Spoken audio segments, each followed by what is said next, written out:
Alors, si je peux me permettre et que vous m'entendez, il y a un moment de l'intervention où je vais vous demander de discuter avec votre voisin. Donc, si vous n'avez pas de voisin, essayez d'en trouver un, pas pendant l'installation. Voisine, bien sûr. Pardon, Bertrand, on s'installe tranquillement. On va pouvoir commencer tranquillement. Bonjour tout le monde, j'espère que la première journée vous aura intéressé. Et donc, on commence cette deuxième journée, comme annoncé, avec des temps métiers. Donc, on est ravis d'accueillir ce matin en ligne, mais quand même en chair en os, Bertrand Moquet, qui est expert à l'AMU et chercheur en sciences de l'information, et de la communication et des sciences de l'éducation. Et donc, je te cède tout de suite la parole pour 40-45 minutes de présentation et on laissera un petit temps pour les questions. Merci. Merci.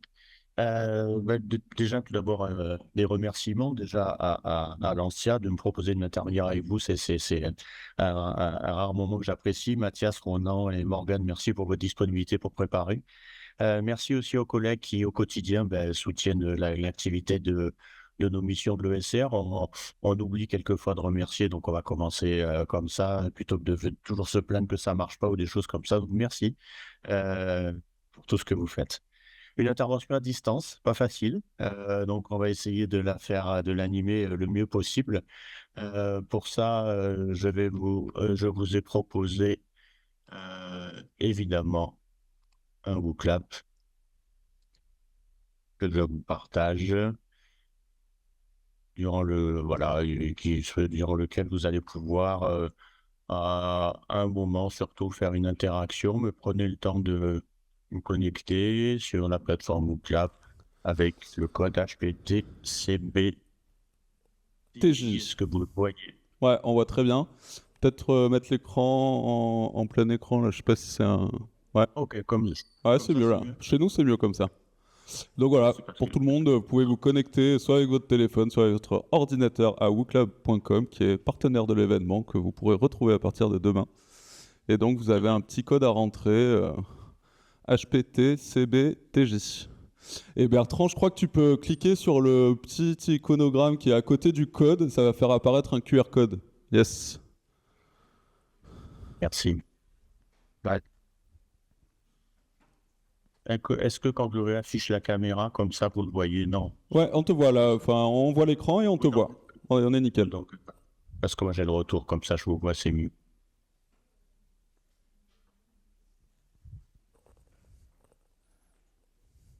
Donc je vais y Encore une aller. petite, quelques petites secondes. Oui, pardon. Est-ce que certains ont des difficultés à se connecter? On est bon? On est bon, Bertrand. Super. Alors, je disais une intervention à distance, donc c'est pas toujours facile de faire ça dans un congrès qui est en présentiel. Je vais essayer de relever le défi. Deuxième défi, c'est parler après Vincent Courboulet, notre spécialiste du numérique responsable et en plus spécialiste sur La Rochelle et au-delà. Donc, je vais tenter de relever le challenge avec un cahier des charges de l'association qui était de vous inspirer. Alors, je vais commencer par discuter d'un sujet très simple, c'est que euh, ça fait 20 ans en fait que on les pousse à faire du numérique et puis voilà que maintenant on nous dit d'être sobre et qu'en plus ils vont se faire remplacer par l'IA.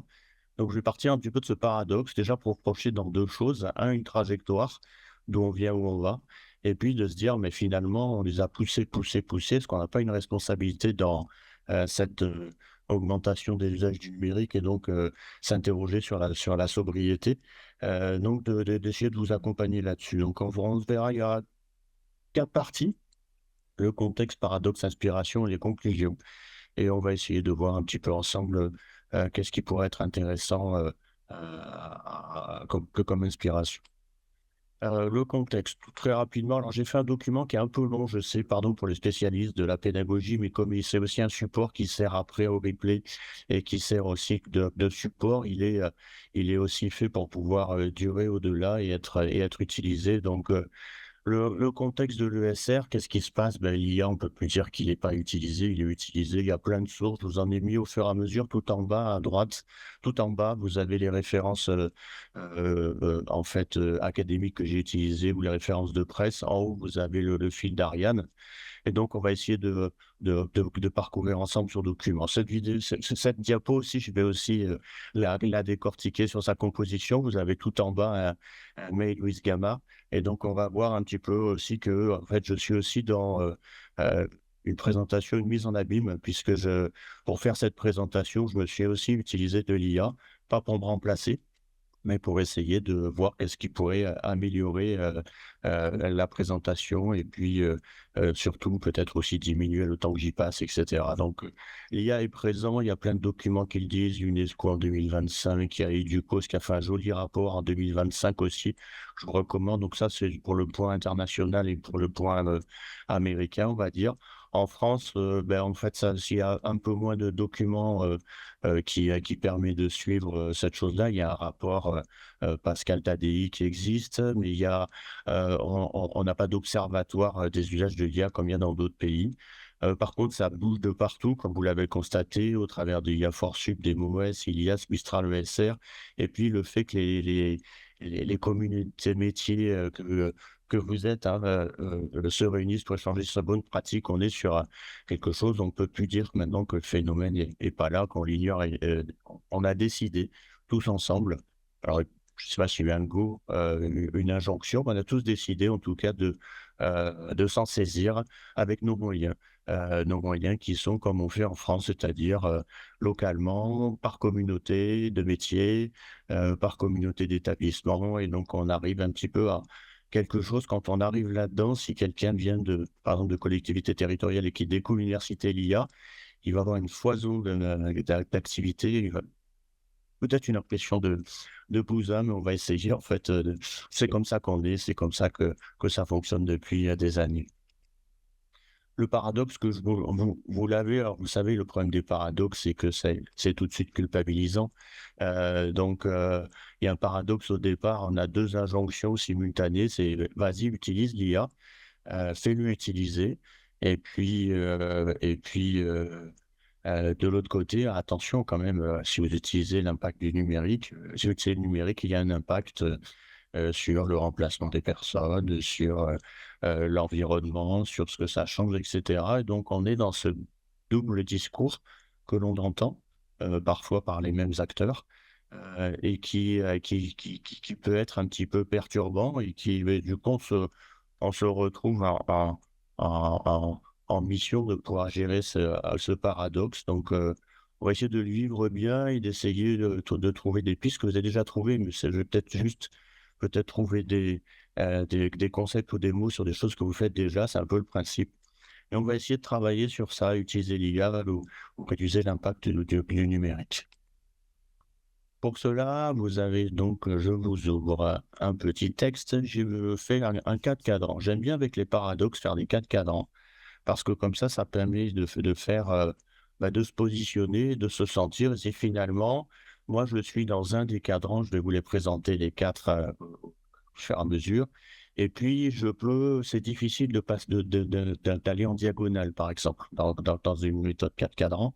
Par contre, on peut travailler en changeant vers le cadran du dessus, aussi de droite, aussi de gauche. C'est plus simple que de traverser complètement. Donc, je me propose de vous positionner par rapport à ça. Donc, alors c'est pas un travail de recherche, hein. C'est pour qu'on puisse, au contraire, on puisse focaliser là-dessus. J'ai mis sur l'axe vertical la sobriété numérique et l'intensification du numérique. Et donc, vous, comment vous positionnez par rapport à ça? Est-ce que vous êtes quelqu'un qui est plutôt à pousser la sobriété numérique, plutôt l'intensification numérique? Et puis, sur l'axe horizontal, est-ce que vous êtes pour une technologie qui accompagne le geste, qui substitue le geste?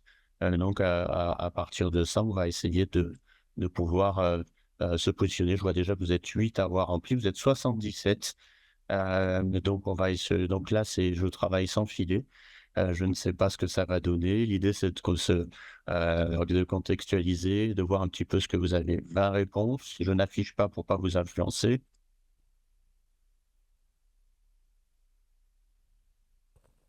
Est-ce que tout le monde arrive à bien remplir l'activité? Donc vous pouvez, si vous êtes sur smartphone, juste cliquer dans l'endroit sur le graphique où vous sentez le plus représenté. Et pareil sur l'ordi.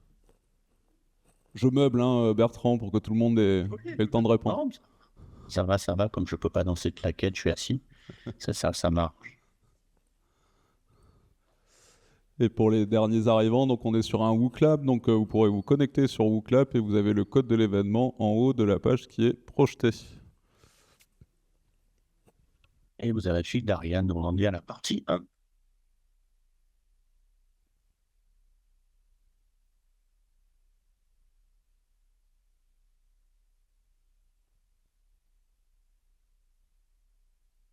Voilà, vous avez vu? C'est assez réparti.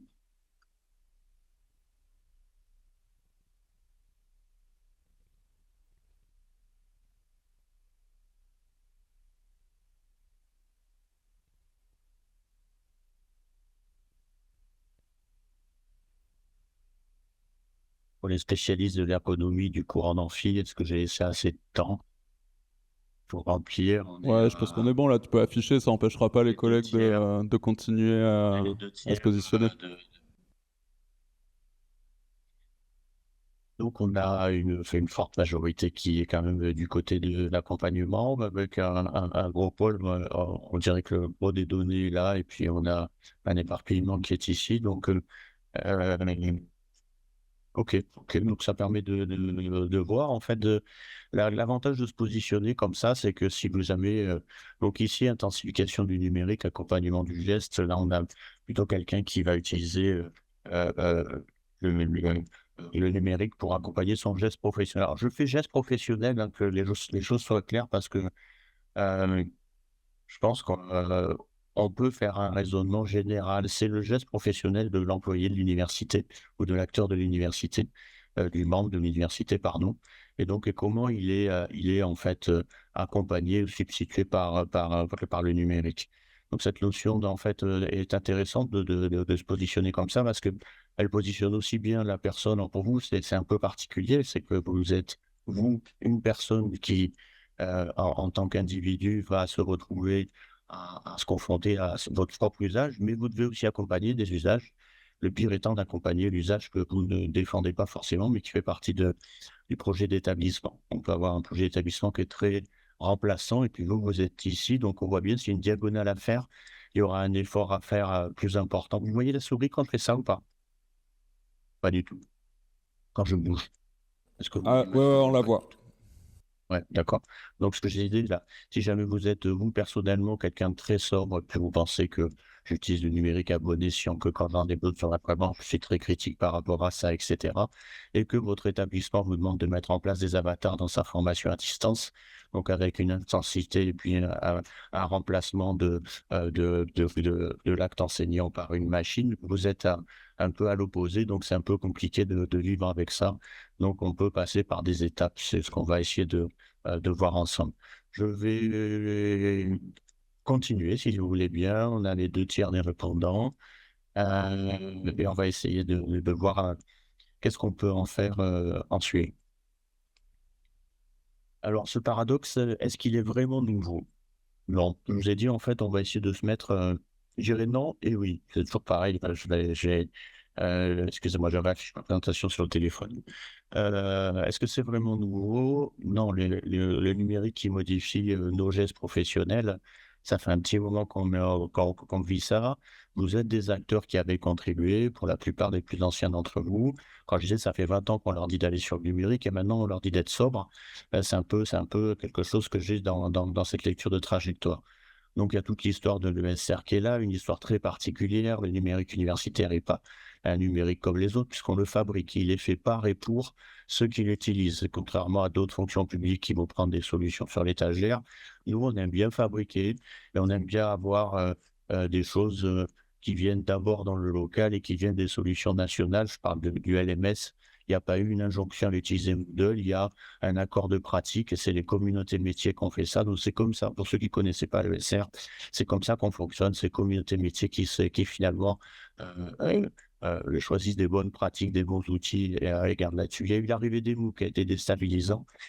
Ça a été un renfort pour la partie pédagogie numérique universitaire. On a commencé à parler de pédagogie numérique à partir du moment où les MOOC sont arrivés à taquiner un petit peu le métier on va dire, de la transmission de savoir. Et donc, cette chose-là a fait que ça a bougé. Je mettrai le learning analytics sur la façon dont on va voir un petit peu comment son modèle existe. Et puis, l'IA générative. Donc, quand on est dans une trajectoire comme ça, finalement, nos jeunes professionnels, il s'est adapté. À chaque fois, on pourrait faire une régulation. Il y a eu un petit choc au début des UNT, au début des LMS, au début des MOOC. Mais globalement, on arrive à ce que, au fur et à mesure des années, il y ait une adoption de la communauté par votre travail, parce que les outils sont plus faciles à utiliser aussi. Puis parce que nos collègues aussi, quel que soit leur métier, sont plus jeunes aussi, hein, donc ils rentrent dans quelque chose qui est adopté, y compris dans la vie de tous les jours. Du coup, ce qui est nouveau, par contre, c'est que les quatre, là, en fait, ce qui est un peu nouveau, je trouve, et c'est ce qu'il faut comprendre dans l'IA générative, c'est jusqu'à présent, pour moi, c'était un rôle passif. On stockait, on diffusait, ou on créait de la ressource pour stocker et diffuser. Là, on a un rôle actif du numérique puisqu'il va m'aider en fait à produire, à assister, à décider. Donc il y a quelque chose, c'est pas exactement le même geste professionnel qui est touché. Et puis ce qui est un peu plus gênant aussi, c'est la vitesse de déploiement. Cette vitesse de déploiement, en fait, elle est due à notre époque, hein, au XXIe siècle, où un outil en quelques semaines va trouver des millions d'usagers. Donc là, oui, c'est partout, on en entend parler, peut-être à la télé, etc., chez le coiffeur, à l'épicerie. Hier, j'ai croisé mon voisin, il a 82 ans, il m'a montré ChatGPT, avec un petit sourire, il était tout content de me montrer ça. Donc c'est drôle, mais c'est comme ça, c'est la vitesse de déploiement qui est là, c'est partout, c'est adopté, etc. Donc en fait, cette tension, donc j'ai un peu déculpabilisé l'individu qu'on est tous. Cette tension entre sobriété et intensification, ça devient structurel. C'est plus votre problème en tant qu'individu, c'est le problème de l'organisation, de pouvoir s'adapter pour voir comme les organisations ont adopté les LMES, etc., les MOOC, quand c'est un besoin, etc. Donc, c'est à l'organisation de réagir plutôt qu'à nous en tant qu'individu. Sauf que toute organisation est constituée d'individus. Donc, on a un rôle, mais ça, je vais parler après de cette chose. Alors, pourquoi je me permets de faire des inspirations? Je me présente maintenant très rapidement. Mathias l'a fait. Donc, moi, ça fait un petit moment que je suis dans le SR. Certains m'ont connu sur les C2I il y a très, très longtemps. Je suis expert numérique à l'agence de mutualisation des universités. Mon rôle, c'est du soutien, de la formation, de la prospective, la collection numérique qui est je documente le numérique universitaire. C'est mon travail de chercheur à l'AMU pour cette partie. Et puis, je garde une activité aussi au sein de mon laboratoire. Et je suis en infocom et en sciences de l'édu et de la formation parce que aujourd'hui, observer le numérique dans l'enseignement supérieur et de la recherche, et il faut avoir ces deux regards pour pouvoir faire cette chose-là. À côté de ça, j'ai une activité aussi qui me permet de m'ouvrir l'esprit sur un autre secteur, c'est la santé, avec quelque chose qui est très intéressant à observer, qui est le développement professionnel continu, qui est plus réglementé que ce qu'on a, nous, dans l'enseignement supérieur et la recherche, puisqu'il y a des modules de formation obligatoires. Et donc, c'est intéressant de voir comment une autre fonction publique travaille sur cette chose-là. Et là, je travaille plutôt sur le e-learning. Vous avez des bouquins, si ça vous intéresse, ils sont à votre BU, ne les achetez pas, je suis pas là pour faire la promotion. Mais ces bouquins que je vous ai mis, c'est ceux auxquels j'ai contribué et qui pourraient vous aider donc travailler avec Christa Pellissier, que vous connaissez, qui a fait sur les ingépédas aussi. on a fait pratique d'évaluation et donc trajectoire professionnelle, c'est quelque chose qui est sorti et je crois qu'il y a même, je crois qu'il y a même des auteurs dans l'amphi, dans celui qui est sorti ou qui est en train de sortir sur trajectoire professionnelle, se reconnaîtront. Je vais pas oser les citer, j'ai de peur que j'en oublie, mais merci à vous d'avoir contribué. L'idée, c'est d'avoir fait un ouvrage sur comment était l'évolution des trajectoires professionnelles. On en a fait un aussi sur le Learning Management System avec Olivier Perlot et Christa Pétichier. Donc ça, c'est dans vos BE, si vous avez envie. Ça peut vous documenter sur ce qu'on fait. Donc voilà pourquoi je vais oser me permettre de vous inspirer. C'est par rapport à ces travaux qui sont de la recherche, mais ancrés dans la pratique, ancrés dans les territoires, ancrés dans les communautés, en France ou en Europe. Là, en ce moment, je suis au, au colloque de Nice, qui est le CIR européen, en fait. Et le CIR et l'ANSTIR, ça serait les deux. Et donc, pour observer ce qui s'y passe, etc. Donc, j'ai essayé de m'inspirer. Et puis, pour vous inspirer, ben, je vais me servir de l'actualité, une triste actualité, mais bon, une personne qui décède à 104 ans, c'est formidable. C'était quelqu'un de formidable, Edgar Morin. Et donc, je me suis dit, je vais faire un petit clin d'œil, à la fois un hommage. Et puis, je vais essayer de vous inspirer selon, en fait, trois directions de la pensée complexe. Et donc, l'idée, c'est de partir là-dessus et d'essayer de voir si finalement, si en prenant les outils intellectuels que nous proposait Edgar Morin, on est au XXe siècle, hein, quand il écrit ça, il parle pas de numérique, hein, le web n'est pas encore là. Et donc, ben, finalement, est-ce qu'on peut pas utiliser ça? Donc, bienvenue dans ma tête de chercheur où je vais essayer de donner du sens avec des concepts anciens sur ce que j'observe aujourd'hui de contemporain. Donc, trois principes. Le principe dialogique, c'est en fait c'est exactement ce qui nous arrive avec ce colloque. On a deux réalités apparemment contradictoires, donc augmenter les usages et puis arriver à diminuer l'impact de ces usages en termes d'impact environnemental, sociétal, risques psychosociaux, etc. Donc, le principe dialogique, en fait, qu'est-ce qui se passe? C'est que Edgar Morin dit, ben, c'est 1 plus 1 égale 3. C'est 1 et 1 existe, mais il y a une troisième chose qui va se créer, il y a une troisième voie. Et cette troisième voie, en fait, est sûrement celle que naturellement l'organisation va essayer d'atteindre, même si elle ne le sait pas spontanément, elle va essayer de trouver. Alors, ça revient en termes de, sur le côté communication, à des négociations entre groupes, à des groupes de travail, à des workshops, à des tensions, des règlements qui changent, etc. Mais tout ça, ça fait apparaître le principe de dialogie, deux logiques qui s'opposent, on en crée une troisième. Le principe hologrammatique, en fait, il est intéressant parce que c'est ce qu'on vit tous et le SR est vraiment composé comme ça. Moi, je parle de rhizome quand je parle de numérique universitaire. En fait, on est tous présents à chaque endroit avec un mode de fonctionnement qui se ressemble. Hein, c'est pas exactement le même. On a les mêmes contraintes, on a la même réglementation. Et donc, finalement, ce que l'on crée localement est une part du tout qui fait le SR. Alors, c'est un peu utopique, hein, c'est la notion de communauté universitaire qui apparaît là, mais finalement, ça a du sens quand on le regarde, et je crois que vous êtes, justement, avec ces rencontres anciennes, un signe que ben, c'est ça, c'est en train de se passer, vous êtes en train d'échanger. J'ai vu les ateliers, je regrette de ne pas être là pour vous écouter. J'ai vu les ateliers où vous allez, en fait, dire que chaque partie, en fait, contribue à construire le tout. Vous êtes en plein dans cette chose-là. La dernière chose, c'est le principe de récursion. C'est un vrai combat. Je pense que OK, il y a un rapport avec les technos numériques et les métiers et l'humain. Oui, c'est récursif, hein. L'humain, il fait quelque chose, hein. L'humain, il peut modifier l'outil. C'est des outils qui fabriquent, c'est des humains qui fabriquent l'outil. Donc, on peut discuter avec ces humains. Donc, des méthodes de conception agile, etc., refont ce discours récursif. Mais on arrive en fait à dire qu'il y a, en fait, on ne subit pas le numérique, il n'y a pas de déterminisme, on peut changer. Donc c'est un peu ça qu'il faut se dire. Alors c'est vrai que quand on a des milliards d'investissements faits par des entreprises américaines, on a l'impression que les outils s'imposent à nous.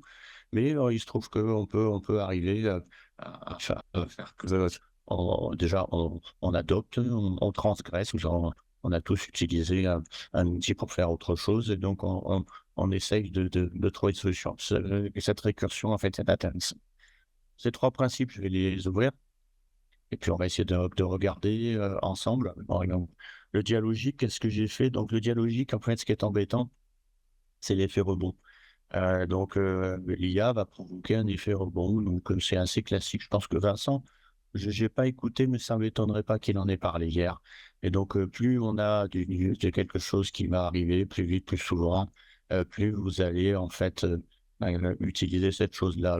L'exemple type de l'effet rebond, hein, c'est le Blablacar. Hein. Je dis, wow, super, je vais voyager autrement, je vais utiliser une appli. En fait, il se trouve que et je vais consommer moins. Et en fait, ceux qui utilisent Blablacar voyagent plus qu'avant l'application Blablacar. Donc, cet effet rebond est aussi vrai donc, sur la partie pédagogie. Donc, ce que permet l'IA, préparation de cours accélérés, génération automatique de quiz, feedback individuel à grande échelle, synthèse documentaire, etc. Et ça produit en fait, et il y a de la même chose côté recherche, une augmentation de production de contenu, de sollicitation étudiante, davantage d'outils. Donc en fait, il y a une augmentation qui apparaît. Et donc là, on voit bien que et par effet rebond, gagner du temps, ça ne suffit pas nécessairement de produire de la sobriété. La deuxième chose, c'est quelque chose que j'ai introduit à la FIED. L'an passé, certains y étaient peut-être. J'avance un peu, donc par mes observations, par ces choses-là. Donc, c'est vraiment quelque chose qui nous aide aussi au sein de l'AMU. J'ai une partie transformation numérique au sein en interne. Et donc, essayer de voir en fait que l'IA peut être vue de deux façons et en accompagnement, on peut l'accompagner comme une orthèse. C'est-à-dire qu'elle amplifie l'orthèse pour ceux qui n'ont jamais fait opérer des croisés, c'est cette chose-là qui vous soutient un genou et que vous pouvez continuer à marcher. Et puis la prothèse, là, c'est celle qui remplace un membre. Et donc l'idée, c'est de se positionner, de faire positionner les gens, en fait, entre ces deux pôles et d'essayer de voir où ils sont. Une enquête que j'ai fait l'an passé m'a démontré que je manque de répondants, donc je ne peux pas trop publier là-dessus. J'ai 60 répondants. Donc, c'est pas énorme pour une enquête nationale, c'est un peu trop léger. Mais il y a deux, trois choses qui montrent qu'en fait, il y a un truc hybride. C'est-à-dire que les gens, en fait, ils utilisent en orthèse, en prothèse, ils se règlent et ils excluent ce qui ne les arrange pas. Ça, c'est très intéressant parce que tout d'un coup, on voit apparaître qu'il y a une boucle et qui serait typiquement les développements professionnels continus. Un outil arrive, je l'essaye d'abord pour soutenir mon activité, ça s'appelle orthèse. Et puis je pousse un peu pour tester ce que fait l'outil, me tester moi et je remplace une activité.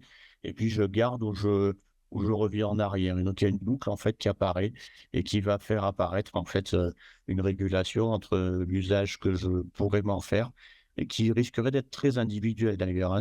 Vous avez des gens qui vont être ravis de faire un QCM par la machine et d'autres qui vont adorer les faire, etc. Donc assez délicat là-dessus. Donc, on va garder ces idées que on peut travailler sur les usages, on peut donc, et du coup, pourquoi j'introduis cette chose-là? Parce que là, ça permet que chaque individu trouve sa sobriété et trouve une réflexion et une action en disant, ben non, j'y vais pas là. Par exemple, je ne vais pas dans l'évaluation automatique de copie. Voilà, c'est mon truc, je ne le fais pas. Et donc, alors ça peut être éthique, ça peut être plein d'autres choses, mais en fait, on se fixe là-dedans, ça ne me remplacera pas là-dessus.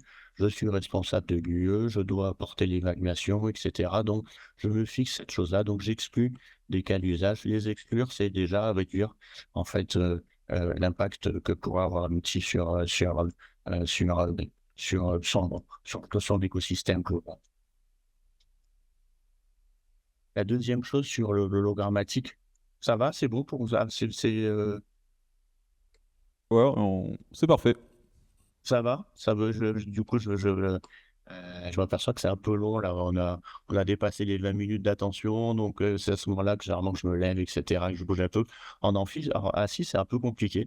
Donc, je vais essayer de repartir sur ce deuxième principe et d'essayer de vous êtes beaucoup, dis donc. Ça fait plaisir à voir. Je reprends cette chose-là, l'action de la caméra. La deuxième, le principe hologrammatique. Donc, c'est le tout est présent. Donc, comme je l'ai dit, c'est ce que vous êtes. Et donc on va essayer de voir sur ce principe hologrammatique, on va focaliser sur usage prothèse et usage, orthèse. Et donc, on va essayer de voir ça, c'est, ma façon de voir et puis vous allez discuter 10 minutes entre vous, pour essayer de voir en fait qu'est-ce que vous ne délégueriez jamais, à l'IA. Donc, j'ai pris des exemples là pour vous donner, des éléments de réflexion et de compréhension de l'usage, orthèse. Donc, si jamais c'est la première fois que vous entendez ce terme sur, l'IA générative dans le geste professionnel, donc là, c'est par exemple, je vais faire une structuration, assistée, je vais itérer, je vais, lui demander des ressources et puis je vais aller les chercher, il va m'aider. Donc, en fait, je suis en dialogue dans la préparation de cours et je vais être, sur une partie plutôt, orthèse. L'usage prothèse, ben c'est, je demande à Gamma AI, j'ai un module de 12 heures, qui va venir. Est-ce que tu peux me faire le cours? C'est sur ça. Et donc, je vais entièrement faire confiance, pas choisir les ressources. Oui, je mets vraiment 2 écarts là-dessus. Heu, Qu'à mise en abîme, aujourd'hui, j'étais entre les 2. C'est-à-dire, j'ai demandé un petit peu des choses à Gamma AI et puis j'ai itéré. Donc, moi, je fais des allers-retours, en fait, entre ces choses-là, suivant ce que je veux faire. Mais ce que j'essaye, c'est d'en prendre conscience pour pas, en fait, faire, on va dire, laisser tout à la machine et puis garder le fil, en fait. Le feedback étudiant, donc effectivement, le formulation enrichie, c'est vrai que, on peut améliorer pour ceux qui font de l'enseignement à distance, il y a des messages sur des forums ou des messages de relance, de sa communauté qui sont plus jolis, donc on peut se faire aider là-dessus. Et puis après, vous avez, l'usage prothèse, c'est, la rédaction automatique, alors je sais pas si c'est un feedback, mais voilà, je l'ai peut-être pas mis où il faut, mais c'est un cas que j'ai vu et un collègue m'a dit: «Mais c'est génial, je ferai plus court». Et là, j'ai ouvert les grands yeux. Il mettait son PDF et ça faisait le podcast et puis débrouillez-vous avec ça. Donc, ça sera plus les LMS ne seront plus des cimetières à PDF, ça sera des cimetières à podcast bientôt. Et donc, cette possibilité de pas pouvoir de laisser faire la machine et cetera. Sur l'évaluation, créer des grilles critériées, discuter et cetera. Les proposer aussi, aux étudiants. Alors c'est intéressant parce que ça fait un petit moment qu'on dit que ça serait bien que les étudiants sachent comment vous les évaluer. Et là, tout d'un coup, en demandant des grilles critériées qui sont complexes à faire et à les afficher aux étudiants, voilà, on a un peu avancé sur le métier. Et puis derrière, vous avez toujours la possibilité d'une notation automatisée. Donne-moi, voici ce qu'ont fait les étudiants, voici ma grille, donne-moi le résultat, génère des sujets, et cetera. L'accompagnement, repère les difficultés ou au contraire un tutorat entièrement délégué à un IA chat. Voilà, donc tous ces cas-là, et je vais vous laisser 5-10 minutes. Je sais pas si j'ai fait une diapo. Non, je vais laisser afficher cette chose-là et puis je vais vous laisser discuter 2 à 2, ou 3 à 3, pour essayer de discuter pour vous. Donc, moi, ce qui m'intéresserait, c'est que vous trouviez entre vous déjà un exemple, heu, orthèse et un exemple prothèse. Il y aura Si on peut, on fera peut-être un petit retour, sinon vu que l'heure tourne, je vais vous laisser discuter entre vous. Et puis après, essayer de peut-être un retour sur ce que vous n'accepteriez jamais, en termes ouais, de prothèse. Donc il est 34, je vais faire jusqu'à 42, je vais couper, je vais faire à 8 minutes. Est-ce que vous avez bien compris la consigne? A priori, oui, les Oui, ça discussions ont va. commencé, donc Ah, c'est super, parti pour 8 super. minutes. C'est parti.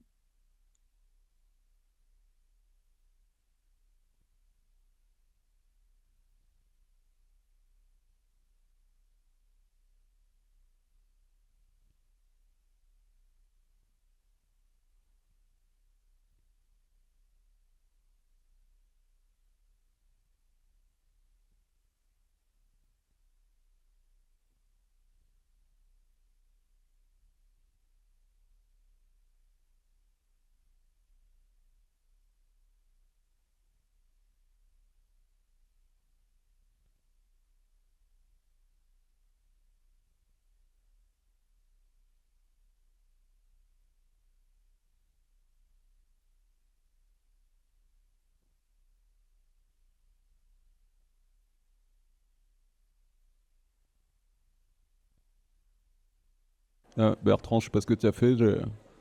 L'orientation de la fenêtre a changé. Oui, je viens de m'en apercevoir. Alors, attends. Alors, C'est bon, c'est version revenu. Windows 11, c'est d'utiliser la fonctionnalité de Windows 11 avec les deux écrans côte à côte. Il retourne le bouclin.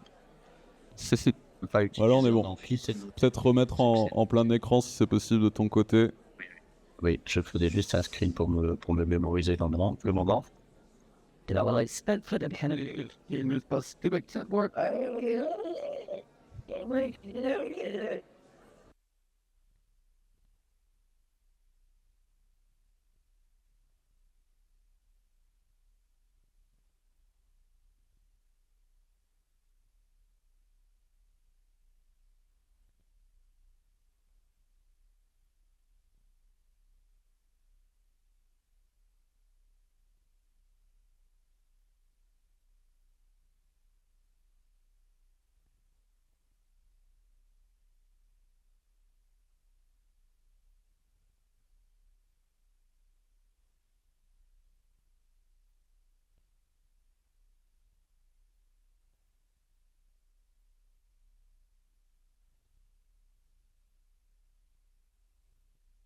c'est pile à ce moment où je regrette de pas avec vous, d'être avec vous dans l'amphi parce que j'aurais adoré vous écouter.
Bertrand, est-ce que tu peux m'envoyer ton numéro de téléphone par mail, s'il te plaît? Oui. Sachant qu'en réalité, moi, je t'entends pas, hein. Je t'ai vu dire oui, mais avec le bruit de la salle, moi, je t'entends pas. Ah ben en fait, on n'entend pas du tout. Mais tant Non, mieux, non, je t'entends pas, mais parce qu'il y a le bruit dans la salle.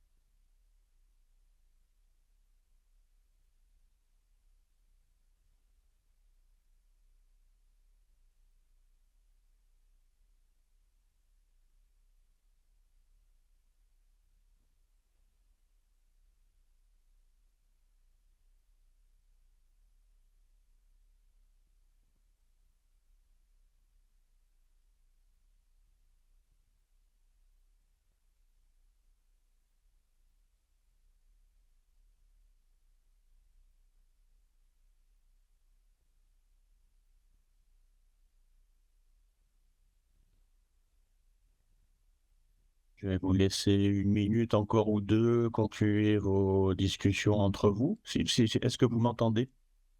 Oui, c'est bon. Ouais, bien reçu, je t'écris.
je reprends parce que je vois que le temps tourne. C'est peut-être ce que tu veux me dire par SMS.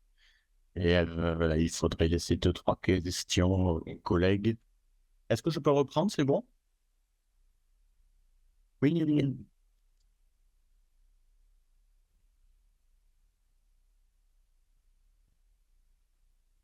Alors pour ceux qui pratiquent le lâcher prise en amphi, c'est le plus dur, c'est le moment de reprendre le contrôle, sur,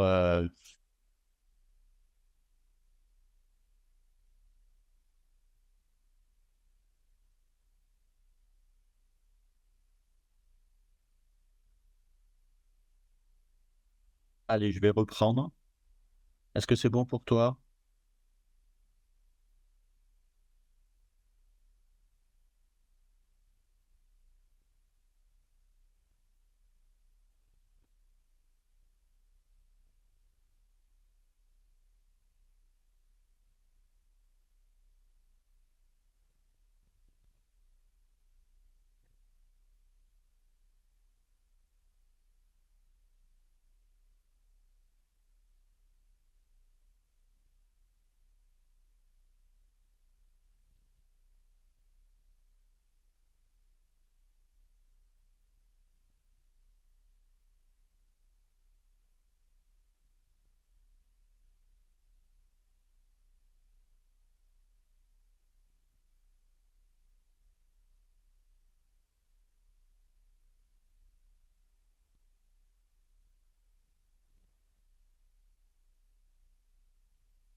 Bien, en tout cas, l'activité marche bien, ça parle, ça parle. On va vous proposer de clôturer ou de mettre une petite parenthèse à vos discussions pour pouvoir reprendre.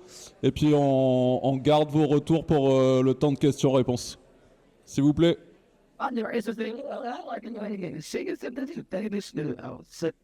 Mais en tout cas, c'était nourri. C'est bon, Bertrand, a priori, on te réentend.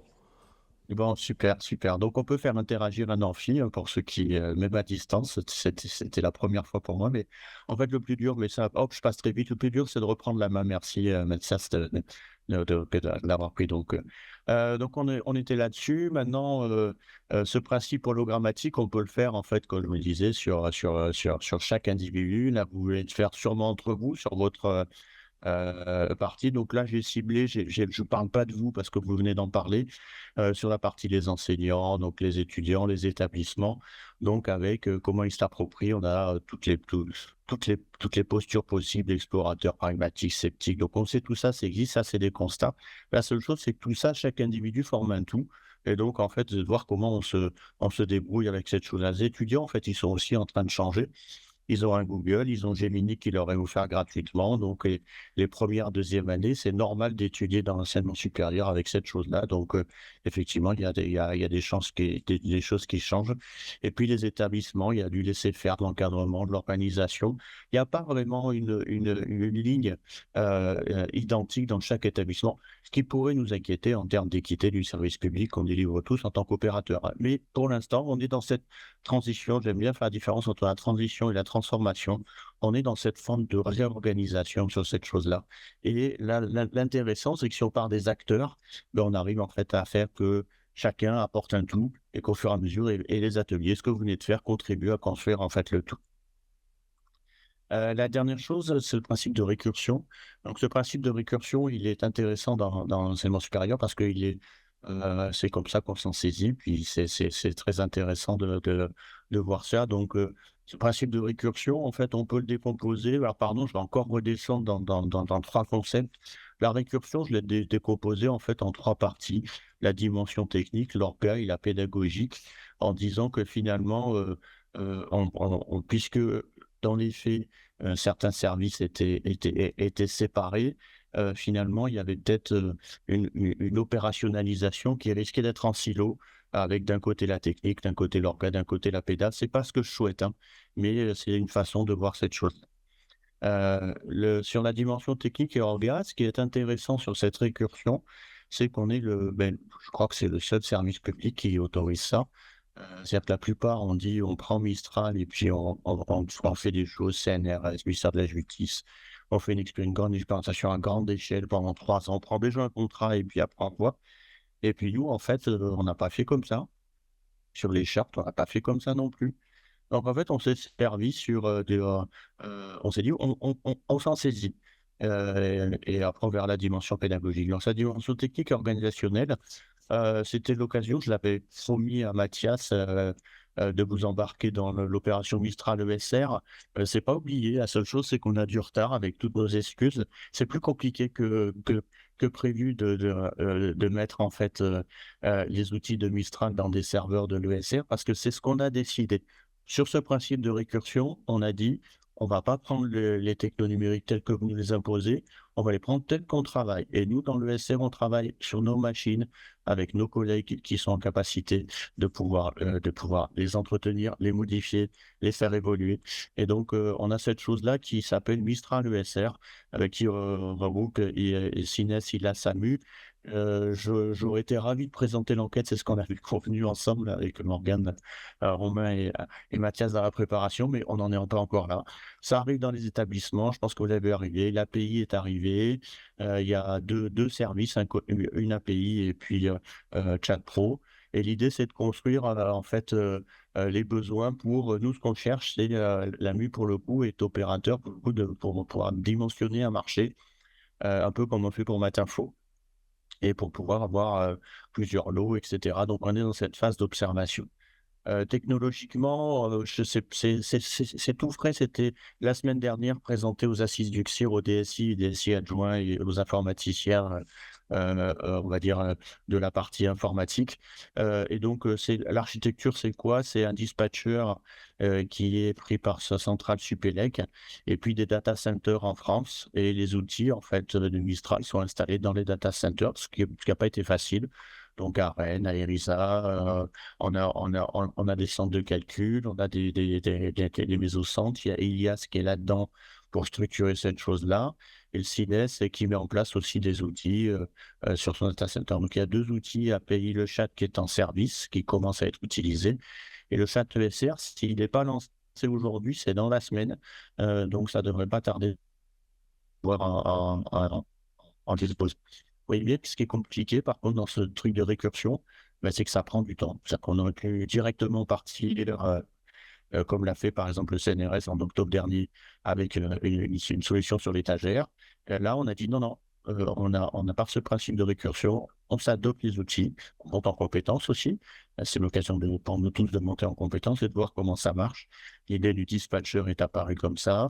Et donc, voilà, juste pour vous donner les informations. Et il va suivre en fait une enquête d'usage qui va vous intéresser. Ce qui nous intéresse, c'est l'accompagnement de l'étudiant, l'appui à l'enseignement de la recherche. Donc ça, normalement, vous avez et le soutien à l'action administrative, pardon. Ça, vous avez un responsable technique, un responsable fonctionnel par université ou établissement du supérieur qui s'est porté candidat pour Mistral MSR. Il y a plus de 80 établissements, ça veut dire que c'est pas tous, donc c'est pas grave. Et donc, et l'idée, c'est d'y voir un peu plus clair. Là, on a mis en place un subcop pour ceux qui sont dessus. Il y a un forum, c'est très technique pour échanger, etc. Mais l'idée, c'est de pouvoir vous installer d'abord que l'outil soit disponible aux usages et après une enquête d'usage qui va arriver où j'espère bien embarquer mes collègues pour poser les bonnes questions. Et dernier point ça peut être très très long, c'est pour ça que je vais le faire sur la partie pédagogique. Moi, je me suis amusé, c'est vraiment de l'amusement, mais c'est pour rappeler, alors pour ceux alors, il y avait un bouquin dans les années 90, je vais faire mon ancien, qui s'appelait J'enseigne, mais est-ce qu'ils apprennent? En fait, on peut se poser la question avec le numérique. Donc, j'enseigne par IAG, donc c'est un petit exercice que vous pouvez faire. Donc, c'est sur l'attention, c'est sur les habitudes, sur les dépôts de ressources, sur l'autonomie, sur ma discipline. Il ne peut pas y avoir de numérique, il ne peut pas y avoir d'IA. Qu'est-ce que c'est que les traces, etc. Donc, je vais pas l'étayer, je voulais laisser là de côté parce que c'est une inspiration de voir ça. En fait, l'inspiration, au-delà des 10 points, c'est surtout la relation entre l'enseignement et l'apprentissage. On a aujourd'hui une communauté qui est la communauté enseignante qui arrive, qui absorbe un outil et qui va se mettre à enseigner, à changer ses pratiques d'enseignement. Mais de l'autre côté, on a des étudiants qui ont changé leur pratique pour apprendre avec ces outils. Quand je disais l'usage de Notebook LM, spontanément, si vous ne le faites pas, ils vont aller mettre dedans, ils vont discuter avec le PDF de cette façon. Donc en fait, il faudrait l'aspiration, elle est de voir si ça se rencontre en fait entre j'enseigne et puis est-ce que vraiment ils apprennent. Donc dans d'autres présentations, ceux qui m'ont déjà entendu, je parle de territoire d'apprentissage. Le territoire numérique est un territoire d'apprentissage. Ça veut dire que ce n'est plus, en présentiel, en hybride, en comodal et cetera. C'est un endroit dans lequel on accueille l'étudiant, et il va pouvoir apprendre avec différentes façons. De temps en temps, il va apprendre tout seul dans sa grotte. De temps en temps, il va apprendre avec les autres en communauté. De temps en temps, il va apprendre, parce que je vais transmettre, heu, mes connaissances et cetera. Et donc d'essayer de voir ça, cette logique, donc ce paradigme du territoire d'apprentissage est quelque chose de nouveau. Il faut le garder en inspiration, avec l'IA générative et finalement peut-être aussi imaginer qu'il peut y avoir des activités IAG qui sont un territoire d'apprentissage aussi. Donc, c'est vraiment, l'idée. Oh, merci pour le cœur. Et donc d'essayer de voir ça. Du coup, en guise de conclusion, parce qu'il me reste quand même 5-10 minutes pour vous un petit peu, je vous ai fait un résumé. Alors, merci du coup, ChatGPT pour le coup. Donc, ça reprend le principe dialogique, ça reprend le principe de récursion, ça reprend le principe logrammatique. Je vous ai fait la synthèse, un graphique de synthèse. Et là, effectivement, je ne l'aurais pas fait. Je me retrouve avec la grille de lecture pour agir. C'est là où vous êtes positionné, l'enseignement augmenté, l'enseignement automatisé, la délégation ciblée, l'assistance raisonnée. Et donc, un document que j'aurais pas fait. Donc, je vais dire, là, pour le coup, ça m'a servi. Je n'aurais pas mis ce temps pour arriver à faire cette chose-là, alors que ça m'a fait cette chose-là. Donc, euh, un petit point possible sur cette partie. Euh, et puis surtout, j'avais oublié qu'il y a un être humain.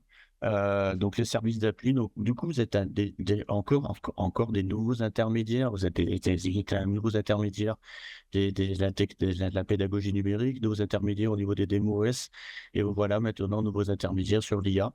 Donc effectivement, on doit à la fois, c'est très bien, je vous félicite, je sais pas qui je suis profité, mais je suis très heureux que vous vous interrogiez sur les effets. C'est très intéressant de voir cette réflexion que vous menez, parce que ça prouve une maturité sur les outils. On ne subit pas l'outil, on questionne les effets, on modifie les outils, et donc ça fait apparaître cette chose-là. Donc, merci pour tout ça. Donc, j'ai remis des missions que vous connaissez, d'acculturation, de médiation, d'évaluation critique, d'accompagnement. Tout ceci, vous le faites et c'est indispensable en fait pour arriver à ce que ça fonctionne.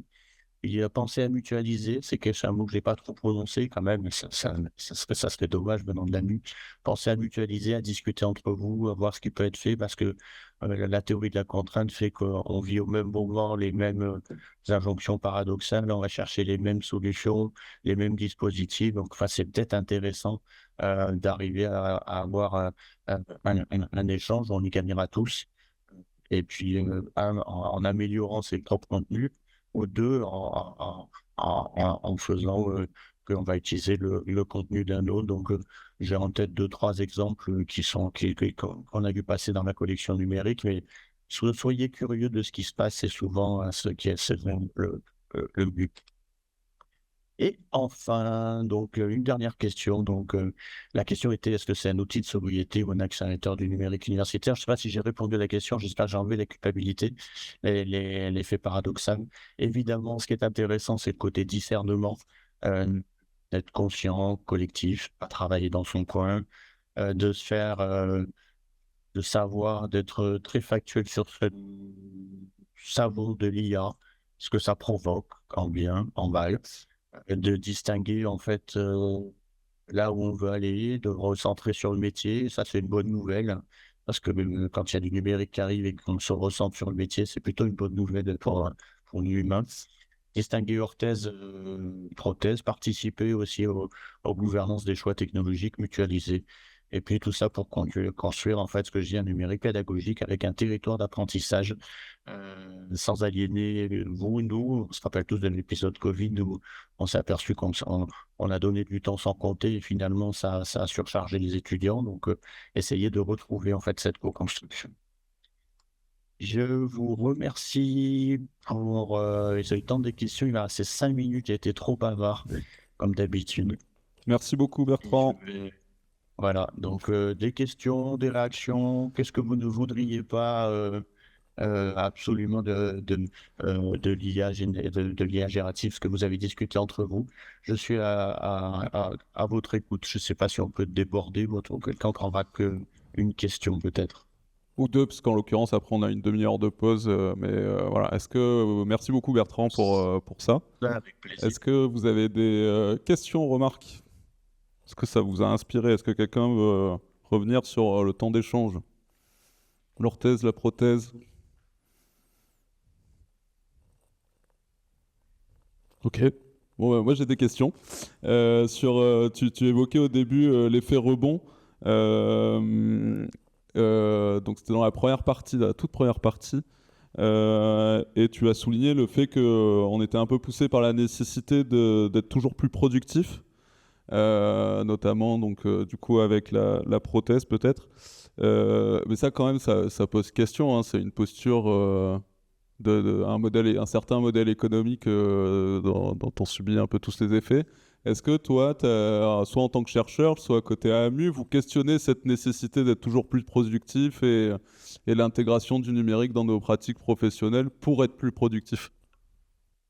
Alors en fait c'est une des missions de l'AMU, peut-être qu'on a oublié, mais il y a 33 ans, quand on a créé l'AMU, c'était pour améliorer, heu, l'efficacité des établissements de l'enseignement supérieur. C'était très loi LOLF, modernisation et cetera. Mais c'est un peu dans notre ADN d'essayer d'optimiser. Oui, donc oui, on est un peu dans ce mode de fonctionnement. Je pense que ce qui est intéressant aujourd'hui, c'est d'avoir, justement une approche très humaine de cette chose-là. C'est-à-dire c'est aussi du management, c'est aussi de l'accompagnement des collègues. Là, par exemple, on met en place un plan de formation sur la transformation numérique par l'IA, on a de l'accompagnement. On n'oublie pas ceux qui en ont le plus besoin sur la fracture numérique. Donc, on essaye d'accompagner en fait cette amélioration. Enfin, je ne sais pas si c'est de l'efficience. En fait, je vais parler de. Moi, quand je parle d'efficience, c'est pour que et d'efficacité, c'est pour que j'ai plus de temps dans ma vie perso. Vous voyez? C'est-à-dire je vais concentrer mon activité professionnelle, je vais être plus dense dans mon activité professionnelle, mais c'est pour avoir plus de temps à côté. Donc quand j'emploie ces mots, c'est pas des gros mots, c'est pas, mais c'est pour essayer en fait de faire qu'on ait une autre vie à côté. Donc cette notion d'efficacité, d'efficience, ouais, elle fait partie de l'ADN de la MU, ouais, depuis que ça fait 8 ans que je suis là. J'avais pas ça autant et effectivement ça fait partie de ça. Merci. Il y a une question. Tu peux te présenter pour tout le monde, s'il te plaît. Merci, Florence de l'École Polytechnique. Je me questionnais sur les impacts cognitifs de l'IA pour l'enseignant, c'est-à-dire qu'un enseignant qui est expérimenté saura peut-être faire le tri dans l'usage de l'IA qu'il va en faire. Je pense à des enseignants qui débarquent, dans quelle mesure leur expertise est pas endommagée, mais modifiée peut-être, du fait de déléguer une partie que ce soit dans la construction de son cours, que ce soit dans la correction d'évaluation. Un QCM, c'est facile à corriger. Une réponse libre, c'est beaucoup plus dur et n'a pas la même information. Voilà, je ne sais pas s'il y a de la recherche qui est faite là-dessus. J'ai pas la réponse parce qu'en fait ça m'interroge, en fait si c'est marrant, c'est qu'à chaque fois, j'étais il y a 15 jours sur la formation des DGS, DIRCAM et DSI, mais si vous vous rendez compte, si les nouveaux ils utilisent l'IA, quand on est avec des gens qui sont avec des étudiants, vous vous rendez compte s'ils utilisent l'IA, est-ce que ça sera pareil? Là, en fait, tu poses la même question. C'est une excellente question. Je ne sais pas s'il y a le recul. Je vais regarder je mettrai ça. Enfin, vous savez, je suis très actif sur LinkedIn. Vous pouvez me suivre si vous avez envie. Je vais regarder cette question un peu en détail, ce qu'il y a. Je vais prendre le temps. Je mettrai peut-être un billet sur le cahier de recherche, voir ce qui a été fait à droite à gauche. Je n'ai pas à ma connaissance cette chose-là, mais c'est une vraie question parce que ça interroge le modèle d'apprendre, le modèle de travailler, c'est-à-dire qui serait par Je fais d'abord mes gammes et puis après, j'accueille un nouvel instrument. Donc, c'est possible qu'on soit bouleversé là-dessus. Comme c'est possible que la personne fasse plus de gammes, davantage de gammes, parce que c'est plus simple. Tout d'un coup, quelqu'un, il y a 5 ans, lui proposait un QCM sur un cours en amphi, parce que faire un QCM, c'était quand même embêtant à faire, et certains ne le faisaient pas. Et là, tout d'un coup, il va en faire 150 parce que c'est un stressé de la vie, l'étudiant, il va le mettre dans une IA, ça va lui générer des QCM, etc. Je, je- ce qui sera intéressant, c'est que la recherche mesure le pourcentage de l'un et de l'autre et est-ce que ça bascule ou est-ce que ça va s'équilibrer? Merci de ta question. Merci. Puis ça me rappelle un peu ce que disait Vincent hier. Finalement, on a l'impression que la solution est finalisée alors qu'en fait, on est en plein dans le changement. Et donc, en fait, en effet, personne n'a le recul suffisant de savoir quel impact ça va avoir. Et du coup, il faut l'étudier. Ouais. Merci. Une autre question? Pause. Merci beaucoup, Bertrand. C'était super. Bon, merci beaucoup à vous. Ben, c'est vraiment un vrai plaisir. Bon atelier, parce que là, vous allez vous régaler. Faites connaissance si vous ne connaissez pas les autres. Et puis, régalez-vous. Et puis, il y a Stéphane qui intervient demain C'est sur ça. la partie e-learning. Bon, ben, super, super. C'est ça. Bonne journée à vous. Bonne continuation, Bertrand.